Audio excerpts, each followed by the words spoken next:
गुट ने कश्मीर में 25 हमले ले ले। दिनेश अग्रवाल, दिलीप सिंह से कुमार सतपति होने जा रहा है हमारे देश में कि पाकिस्तान में बैठे हुए इस हमले की योजना बन रही है कि हम भारत जाके हैवानियत करेंगे, 26 लोगों को मार डालेंगे और हमें पता ही नहीं है।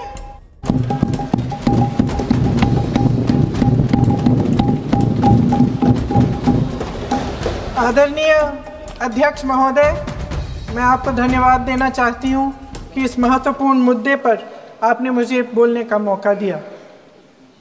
ये अलग बात है कि सत्ता पक्ष के लोग सब मेरे बोलने से पहले ही भाग गए। आइए आइए, आपको देख के मैं खुश थी कि आप वापस आ गए। सबसे पहले मैं उन सैनिकों, उन जवानों, उन अफसरों को नमन करना चाहती हूँ जो हमारे देश के रेगिस्तानों में, हमारे देश के घने जंगलों में, बर्फीले पहाड़ियों पे हमारी देश की रक्षा करते हैं, जो हर पल देश के लिए अपनी जान देने के लिए तैयार रहते हैं। 1948 से लेकर अब तक, जब से पाकिस्तानी रेडर्स ने कश्मीर पे हमला किया, तब से लेकर अब तक हमारी देश की अखंडता की रक्षा करने में उनका बड़ा योगदान है। हमारी आज़ादी अहिंसा के आंदोलन से हासिल हुई, लेकिन जैसे मैंने कहा, उसको कायम रखने के लिए हमारी सेना का बहुत बड़ा योगदान है। अध्यक्ष महोदय, कल मैं सदन में बैठी हुई सबके भाषण सुन रही थी। आदरणीय रक्षा मंत्री महोदय ने बोला, सत्ता पक्ष के कई मंत्रियों ने बोला। 1 घंटे का रक्षा मंत्री जी का लंबा भाषण था। सुनते सुनते एक बात मुझे बहुत खटक रही थी। उसके बाद जब दूसरे भाषण भी सुने आपके सत्ता पक्ष के, तब भी ये बात बार बार मेरे मन में आ रही थी कि सारी बातें कर ली, ऑपरेशन सिंदूर की बात कर ली, आतंकवाद की बात कर ली, देश की रक्षा की बात कर ली, इतिहास का पाठ भी पढ़ा दिया, लेकिन एक बात छूट गई। उस दिन 22 अप्रैल 2025 को जब 26 देशवासियों को अपने परिवार के सदस्यों के सामने खुलेआम मारा गया, तो ये हमला कैसे हुआ, क्यों हुआ?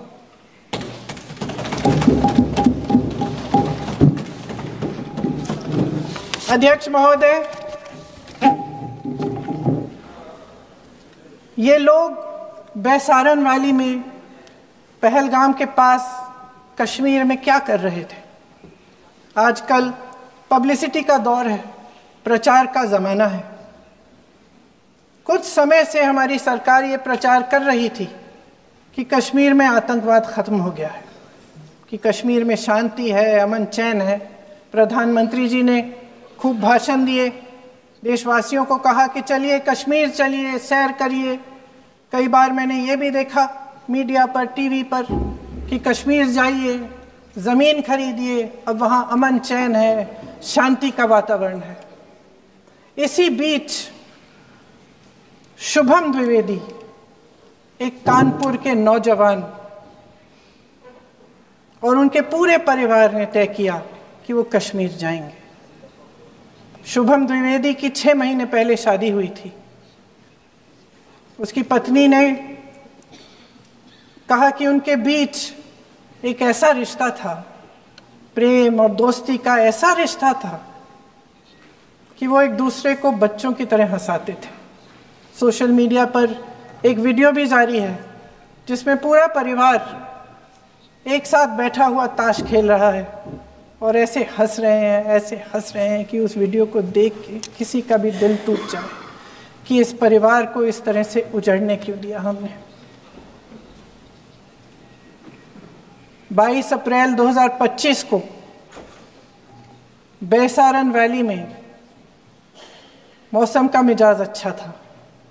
जैसे हर रोज़ लगातार 1000 से 1500 लोग वहाँ पहुँचते थे, उसी तरह से उस दिन भी तमाम पर्यटक वहाँ पहुँचे। वहाँ का रास्ता आसान नहीं है अध्यक्ष महोदय जी, जंगल से जाना पड़ता है, पहाड़ों के बीच जाना पड़ता है, घोड़े से जाना पड़ता है। ये परिवार वहाँ पहुँचे, मौसम सुहाना था, उनके बच्चे ट्रैम्पोलिन पे खेल रहे थे, कोई जिपलाइन कर रहा था, कोई चाय पी रहा था, तो कोई कश्मीर की सुंदर वादियों की ठंडी हवा का मज़ा ले रहा था। शुभम अपनी पत्नी के साथ एक स्टॉल पे खड़े थे।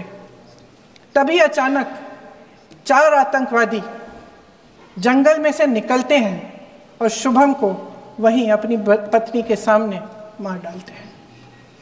उसके बाद वे वहाँ से पूरे वैली में 1 घंटे के लिए लोगों को चुन चुन कर मारते हैं। किसी के पति को अपनी पत्नी के आंखों के सामने, किसी के पिता को अपने बेटे के सामने,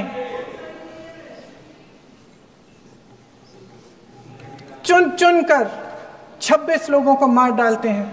शुभम की पत्नी घबराकर वहां से भागने की कोशिश करती है, अपनी जान बचाने के लिए जंगल की तरफ दौड़ती है। वहां पता चलता है कि तमाम लोग जंगल की तरफ दौड़े हैं और अपनी जान बचाने की कोशिश कर रहे हैं। कोई अपने बेटे का हाथ पकड़ के पहाड़ों पर घसीटता हुआ जा रहा है, कोई कश्मीरी घोड़े वालों और गाइडों की मदद लेते हुए चले जा रहा है। कोई रास्ता नहीं है, कोई तरीका नहीं है, लेकिन किसी न किसी तरह से शुभम की पत्नी के शब्दों में किसी ऐसी शक्ति ने हमको बचा कर रखा कि हमें किसी न किसी तरह से हम अकेले नीचे पहुंचे। और मैं उनके लफ्ज पढ़ना चाहती हूं, क्योंकि उन्होंने कहा कि इस पूरे समय जब 1 घंटे के लिए चुन चुन कर भारतीय नागरिकों को मारा जा रहा था, इस पूरे समय उसे एक सुरक्षाकर्मी नहीं दिखा, एक सैनिक नहीं दिखा।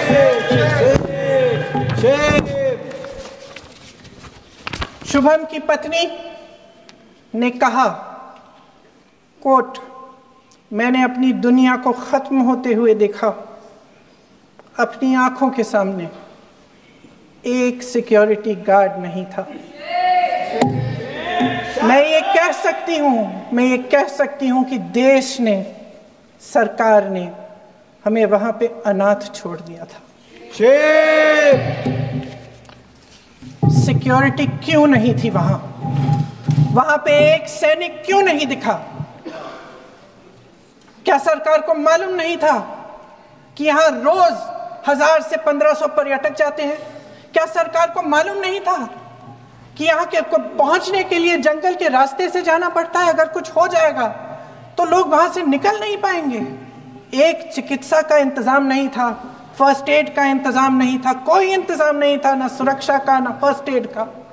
इन लोगों को भगवान भरोसे छोड़ दिया गया। ये लोग वहां पे इस सरकार के भरोसे गए और इस सरकार ने उन्हें भगवान भरोसे छोड़ दिया।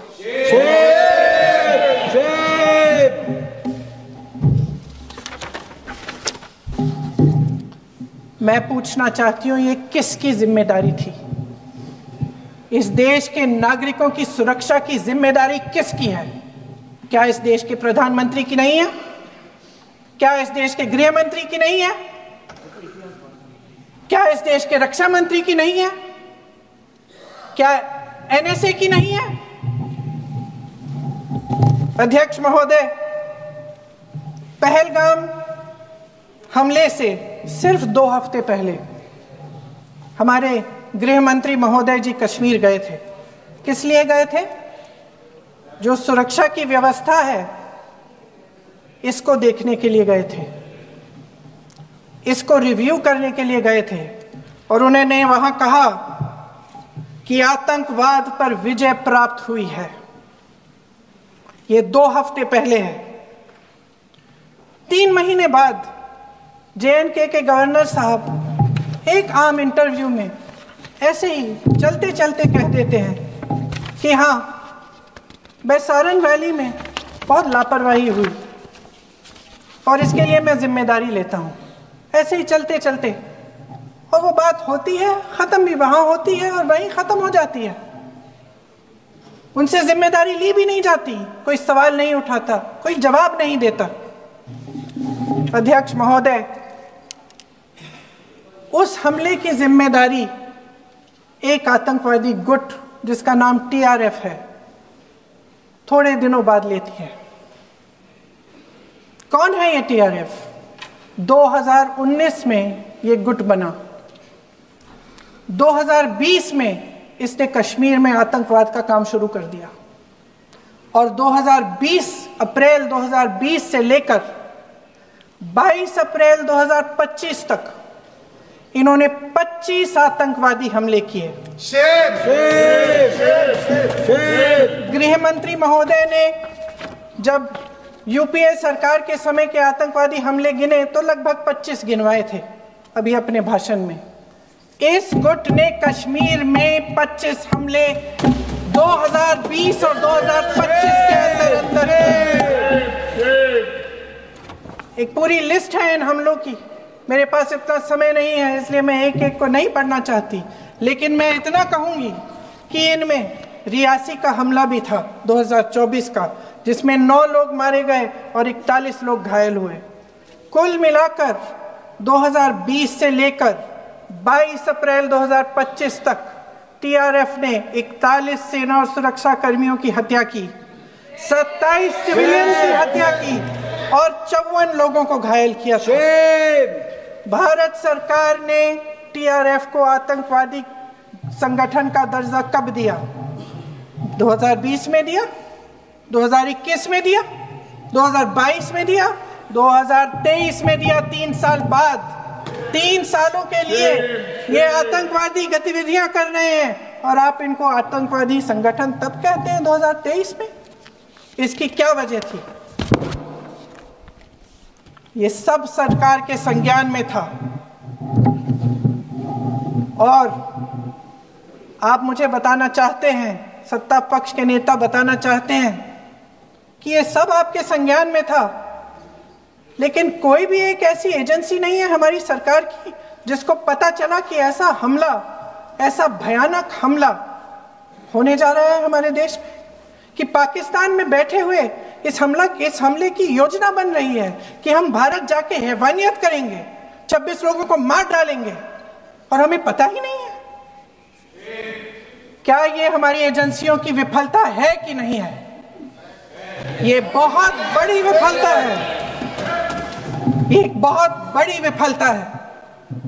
जानते थे कि ये गुट है, जानते थे कि 5 सालों से ये आतंकवादी हमले कर रहा है, अध्यापकों को मारा, आर्मी के बड़े बड़े अफसरों को मारा, आम जनता को मार डाला, पुलिस वालों को मार डाला, और आप इन पे निगरानी नहीं रख रहे थे। और ये जो एजेंसियां हैं इनकी जिम्मेदारी कौन लेगा? क्या IB चीफ ने अपना इस्तीफा दिया? क्या किसी ने इस्तीफा दिया? गृह मंत्री जी के कार्य क्षेत्र में आता है इंटेलिजेंस ब्यूरो। क्या गृह मंत्री जी ने इस्तीफा दिया? इस्तीफा छोड़िए, जिम्मेदारी ली।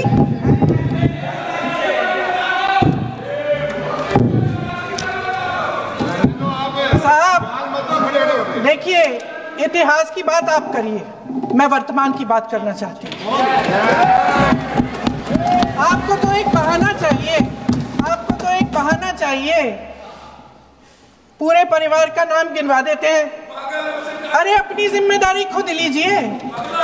11 सालों के लिए तो सत्ता में आप हैं। अपनी नेहरू को छोड़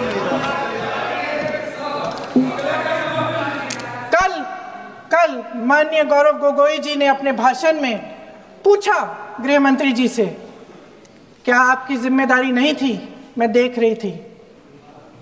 राजनाथ जी, रक्षा मंत्री जी यूं यूं अपना सर हिला रहे थे, कुछ बोले नहीं। अंदर से ये महसूस हुआ होगा कि यहाँ कुछ जिम्मेदारी थी, लेकिन माननीय गृह मंत्री महोदय जी हंस रहे थे, वे हंस रहे थे।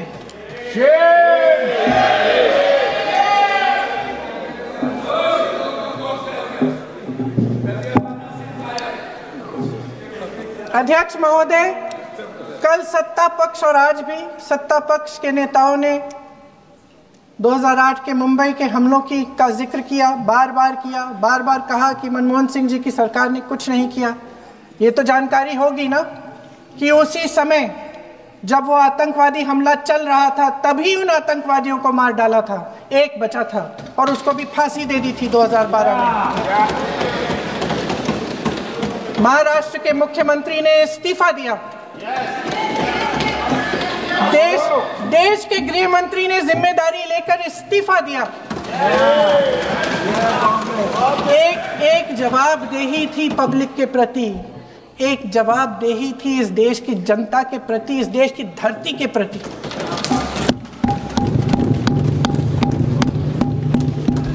राजनाथ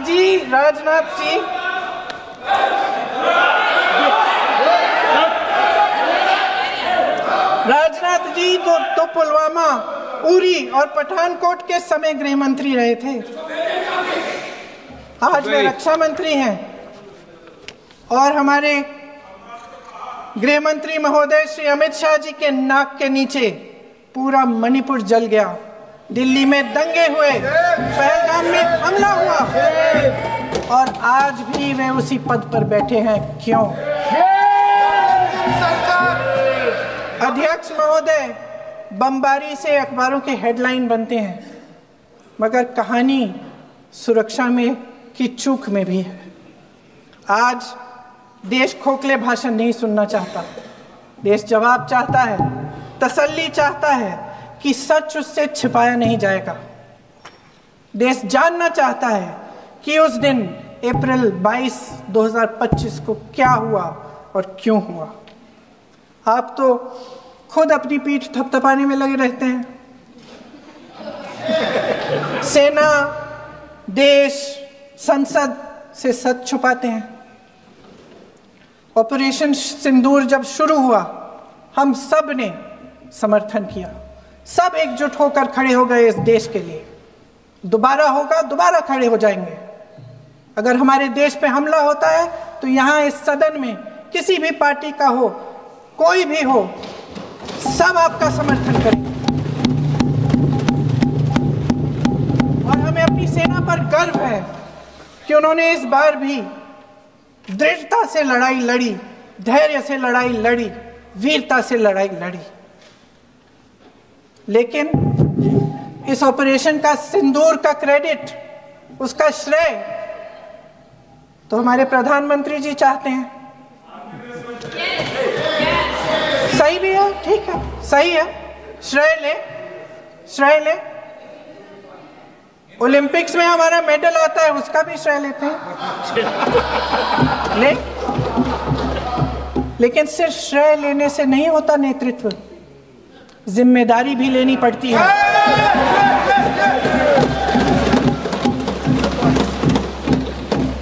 देश के इतिहास में ये पहली बार हुआ,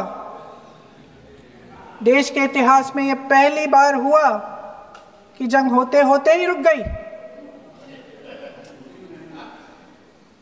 गई है जी।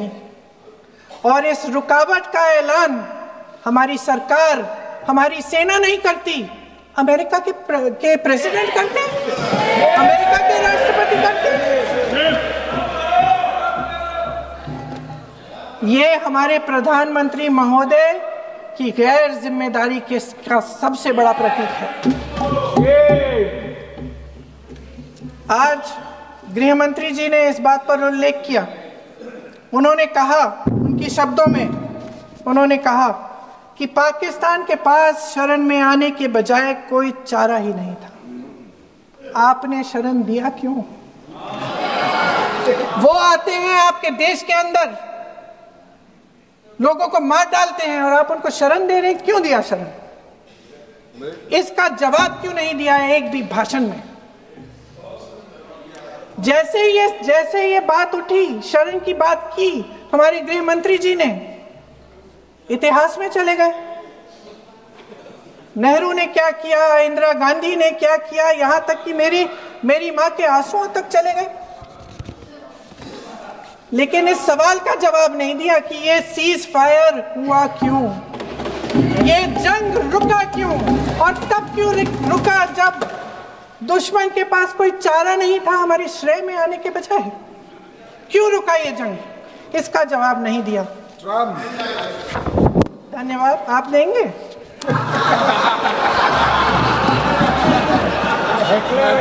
मंत्री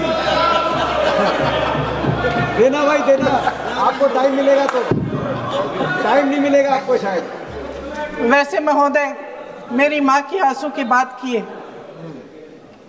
मैं इसका जवाब देना चाहती हूँ। मेरी माँ के आंसू तब गिरे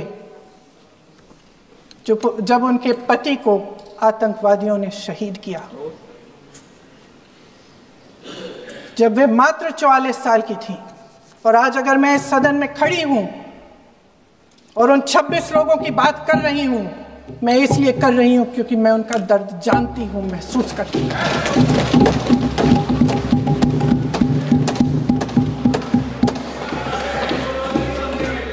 अध्यक्ष महोदय, मैंने कहा कि देश का नेतृत्व सिर्फ उपलब्धियों का श्रेय लेने से मजबूत नहीं होता। सफलता और विफलता दोनों की जिम्मेदारी लेने से बुलंद होता है। ये सोने का ताज नहीं है, कांटों का ताज है। अध्यक्ष महोदय, जब सरकार झूठी और कायर हो तो वे बहादुर से बहादुर सेना के साहस और पराक्रम को भी कमजोर कर देती है। देश को प्रतिशोध के साथ साथ सबके प्राणों की रक्षा का प्रण चाहिए। सेना की शक्ति के साथ सरकार की सच्चाई भी चाहिए। महान देशभक्त शहीद इंदिरा गांधी जी, जिन्होंने सफल कूटनीति के बल पर अमेरिका के राष्ट्रपति निक्सन का मुकाबला करके पाकिस्तान का विभाजन करवाया, बांग्लादेश बनाया, 1 लाख पाकिस्तानी सैनिकों को आत्मसमर्पण करने पर मजबूर किया, उन्होंने कभी इसका श्रेय लेने की कोशिश नहीं की। ऑपरेशन सिंदूर का मकसद अगर पाकिस्तान को सबक सिखाना था तो शायद ये मकसद अभी अधूरा है, क्योंकि हमारी कूटनीति विफल रही है। इसका प्रमाण यही है कि ऑपरेशन सिंदूर के बाद एक पाकिस्तानी जनरल, जिसके हाथ खून से रंगे थे, अमेरिका के राष्ट्रपति के साथ बैठकर लंच खा रहे थे। अगर ऑपरेशन सिंदूर का मकसद आतंकवाद को खत्म करने का था तो पाकिस्तान को संयुक्त राष्ट्र के आतंकवाद विरोधी समिति का अध्यक्ष चुने जाने से इस मकसद को धक्का लगा है। इसकी जिम्मेदारी कौन लेगा? क्या हमारे प्रधानमंत्री लेंगे? क्या उनमें ये हिम्मत है? नहीं है। अगर इस ऑपरेशन के दौरान हमारे जहाजों का नुकसान नहीं हुआ तो सदन में इसे साफ साफ कहने से क्या डर है? क्यों नहीं कहा है? कल भी रक्षा मंत्री जी ने कहा कि हमारे इंफ्रास्ट्रक्चर का नुकसान नहीं हुआ, तो जहाजों के बारे में भी बता दें, साफ साफ बता दें, क्या हर्ज है? सच्चाई तो है। सवालों से बचने के लिए ये सरकार हमेशा प्रयास करती है। इसकी राजनीतिक कायरता बेमिसाल है। देशवासियों के प्रति जवाबदेही का एहसास ही नहीं है। सच्चाई ये है कि इनके दिल में जनता के लिए कोई जगह नहीं है। सब राजनीति है, सब पीआर है, सब प्रचार है, सब पब्लिसिटी है। देश की जनता के लिए आपके हृदय में कुछ नहीं रहा। बहुत समय हो गया है आप इस प्रचार में ही लिप्त हैं, जनता को देख नहीं पा रहे हैं। जी माननीय, जो पहलगाम में हुआ, खत्म करती हूँ, जो पहलगाम में हुआ उससे हर एक देशवासी के दिल पे चोट पहुंची है। हिमांशी नारवाल की गुहार ने हम सबको शर्मिंदा किया है। इसीलिए मैं आज यहाँ खड़े हुए एक आखिरी बात करना चाहती हूँ।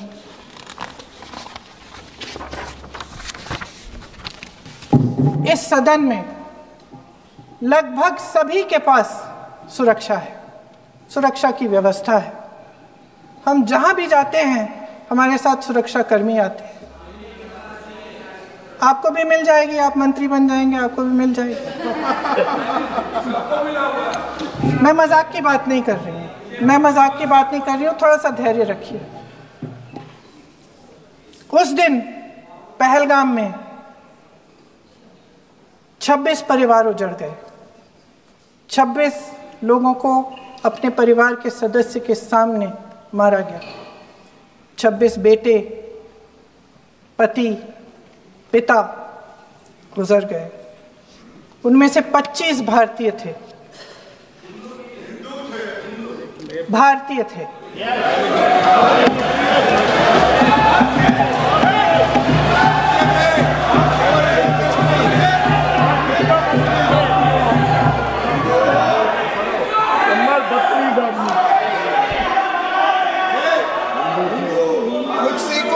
जितने भी लोग बैसारन वैली में थे और जो 25 भारतीय मारे गए, उनके लिए कोई सुरक्षा नहीं थी, कोई सुरक्षा नहीं थी। आप कितने भी ऑपरेशन कर डालें, आप इस सच्चाई के पीछे छुप नहीं सकते, इसे नकार नहीं सकते। आपने उनको सुरक्षित नहीं किया।